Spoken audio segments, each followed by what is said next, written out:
हरे कृष्णा, राधे राधे। रात्रि का समय है। लड्डू गोपाल को दूध का भोग लगाने के बाद में मैं शयन में दे दूंगी। तो इसी प्रकार मैं रात्रि को लड्डू गोपाल की सेवा करती हूँ।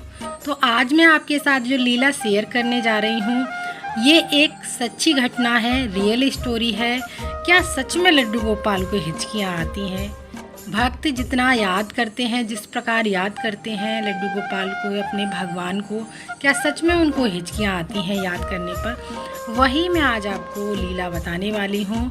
वृंदावन में बिहारी जी की एक अनन्य भक्त थी जिनका नाम कांताबाई था, जो कि बिहारी जी को अपना लाला कहती थी। उनको बहुत लाड दुलार किया करती थी। एक दिन बिहारी जी के दर्शन करके लौट रही थी तो उन्होंने क्या देखा कि लड्डू गोपाल की बहुत ही प्यारी सी प्रतिमा एक दुकान पर रखी हुई है और वह सोचती हैं क्यों ना ले लूं, और वह लड्डू गोपाल की प्रतिमा को ले लेती हैं और अपने घर ले आती। कांताबाई की एक बेटी थी जिसकी शादी एक पास के गांव में ही कर चुकी थी। कांताबाई घर में अकेली रहा करती थी। अब दो लोग हो गए थे, एक कांताबाई और एक लड्डू गोपाल। लड्डू गोपाल की दिन रात सेवा किया करती थी और उनकी सेवा प्रतिदिन इस भाव से करती थी जिस तरीके से मानो उनका एक छोटा पुत्र हो, बेटा हो। बहुत ही प्यार के साथ सेवा किया करती थी। एक दिन की बात है, अपने लड्डू गोपाल को भोग लगाने के बाद, लाड़ दुलार करने के बाद विश्राम कराती हैं और अपने रूम में चली जाती हैं विश्राम कराने के पश्चात। तभी कांताबाई को हिचकियाँ आने लगीं और वे इतनी बेचैन हो गईं कि उन्हें कुछ भी नहीं सूझ रहा था और वह दौड़कर लड्डू गोपाल जी के पास पहुंची और अपनी गोद में बिठाकर लड्डू गोपाल से कहने लगी, लाड़ लड़ाने लगी, प्यार जताने लगी, आप मुझे याद कर रहे थे? क्या बात है लाला, मेरा लाला तो डर गया था क्या? गलती हो गई, मैं आपको अकेला छोड़ के गई कमरे में, अब आगे से मैं आपको अकेला नहीं छोड़ कर जाऊंगी। अब चलो साथ में बैठते हैं और राधे राधे नाम भजते हैं। इस तरीके से कांताबाई लड्डू गोपाल से बातें करती। तभी अचानक कांताबाई क्या देखती हैं कि उनकी बेटी उनके घर पर आ जाती है। तब कांताबाई की हिचकियाँ बंद हो जाती हैं और अच्छा महसूस करने लगी और बेटी को सारा किस्सा सुनाया और कैसे हिचकियाँ से बेचैन हो गई थी कांताबाई, और बेटी सारा श्रेय अपने ऊपर ले लेती है।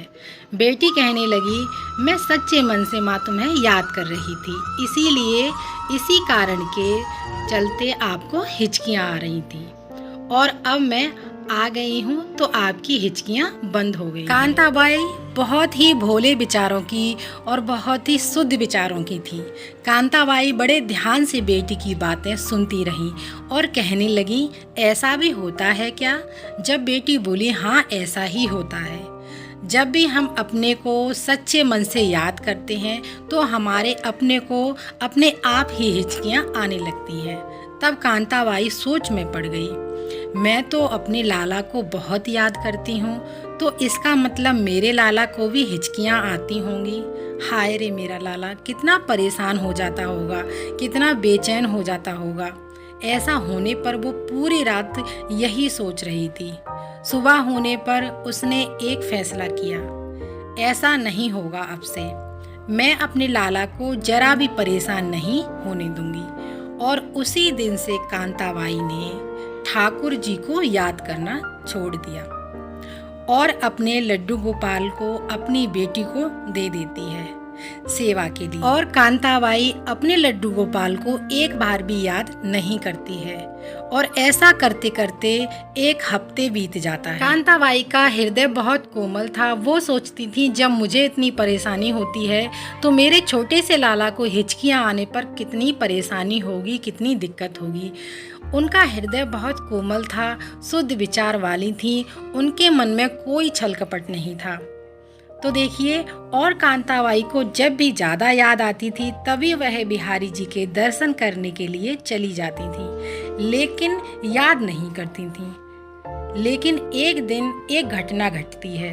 वो घटना सुनकर आपका भी मन प्रसन्न हो जाएगा कि भक्त को किस किस रूप में लड्डू गोपाल बाके बिहारी दर्शन देने के लिए आते हैं। जब कांताबाई सो रही थी तब साक्षात ठाकुर जी श्री बाके बिहारी जी कांताबाई के सपने में आते हैं और कांताबाई का हाथ पकड़कर कहने लगे, मैया ओ मैया, ऐसा पुकारते हुए, और कांताबाई जाग जाती है और उठकर राधे राधे कहने लगती है और कांताबाई जोर जोर से फिर रोने लगती है। काफ़ी देर रोने के बाद कहने लगती है, मेरे लाला तो उन्हें भी नहीं मिलते हैं जो लोग समाधि लगाकर तपस्या करते हैं और आपका ध्यान करते हैं। मैं पापिन जिसने आपको याद भी नहीं किया, आपको याद करना छोड़ दिया था, आप उसे दर्शन देने कैसे आ गए? मैं समझ नहीं पाई। तब बिहारी जी ने मुस्कुराते हुए कहा, हे मैया, आप बहुत भोली हो। कोई भी मुझे याद करता है तो कोई ना कोई मतलब छुपा होता है और कोई ना कोई स्वार्थ छुपा होता है, और कोई साधु भी जब भक्ति करता है तो उसको मुक्ति पाने का स्वार्थ छुपा होता है। लेकिन धन्य हो आप जिसने मुझे ये सोचकर याद करना छोड़ दिया। मुझे हिचकियाँ आएंगी तो अपने लाला को दिक्कत होगी, तकलीफ होगी, परेशानी होगी। बिहारी जी ने उसी समय कहा, मैया श्रेष्ठ भक्तों में गिनती होगी। कांताबाई को अपनी गलती पर बहुत पछतावा होता है कि मैंने अपने लाला को सीने से लगाकर इतना प्रेम किया, इतनी सेवा की, फिर मैं याद करना कैसे छोड़ सकती। बिहारी जी ने उसी समय कहा, मैया श्रेष्ठ भक्तों में गिनती होगी आपकी, ऐसा वरदान दिया।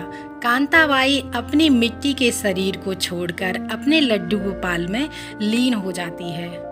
इसलिए भक्तों, भगवान आपके चढ़ावे को नहीं, आपके प्रेम, अनन्य प्रेम को और आपके भाव को देखते हैं, आपके भाव से रीझते हैं। जितना हो सके प्रभु से प्रेम कीजिएगा, अपने निस्वार्थ भाव से लड्डू गोपाल की सेवा करते रहिएगा। ये सांसारिक जीवन में थोड़ा बहुत स्वार्थ तो सभी का होता है। बेशक आप स्वार्थ पूर्वक ही उनकी सेवा करें, लेकिन भाव से सेवा करें। हमारे हिंदू धर्म के बारे में लगभग सभी लोग जानते हैं। दुनिया में शायद ही ऐसा कोई व्यक्ति हो जिसने हिंदू धर्म का नाम ना सुना हो। इस धर्म में पालन किए जाने वाले रीति रिवाज तथा व्रत आदि केवल धार्मिक दृष्टि में ही नहीं बल्कि वैज्ञानिक दृष्टि पर भी खरे उतरते हैं। शास्त्रों के अनुसार मन की निर्मलता के लिए उपवास रखना उत्तम माना गया है। व्रत रखने से मनुष्य का जीवन पाप कर्मों से दूर अथवा ईश्वर के निकट आने का अवसर प्राप्त करता है। साथ ही प्रभु प्रसन्न भी होते हैं। तो प्रभु को प्रसन्न करते रहिएगा, अपने जीवन में राधा राधा नाम रटते रहिएगा। राधे नाम से श्री कृष्ण अथवा लड्डू गोपाल, बाल स्वरूप लड्डू गोपाल बहुत ही प्रसन्न होते हैं। तो इसलिए आप कुछ ना भज सको, सिर्फ राधे नाम ही जपोगे तो आपका जीवन धन्य हो जाएगा। लड्डू गोपाल की भाव के साथ, प्यार के साथ सेवा करते रहिएगा। तो देखिए, बातों ही बातों में हमारे लड्डू गोपाल की सेवा, रात्रि सेवा हो चुकी है। मैंने शयन में दे दिया है उनको। अब ये सो चुके हैं। थोड़ा सा मैंने उनके लिए ड्राई फ्रूट्स रख दिया है और जल भी रखा है, जिससे उनको रात्रि में प्यास लगे या भूख लगे। ये मेरा भाव ऐसा है कि उनको रात्रि को प्यास लगे, भूख लगे, वरना कोई और तो भक्ति का जो अर्थ होता है, भक्ति जो होती है, वो वही लोग समझ सकते हैं जो खुद करते हैं। तो कमेंट करके ज़रूर बताइएगा आप लोगों को कैसा लगा ये वीडियो, और साथ ही मेरे चैनल को सब्सक्राइब करना ना भूलिएगा। मिलते हैं अगली वीडियो में।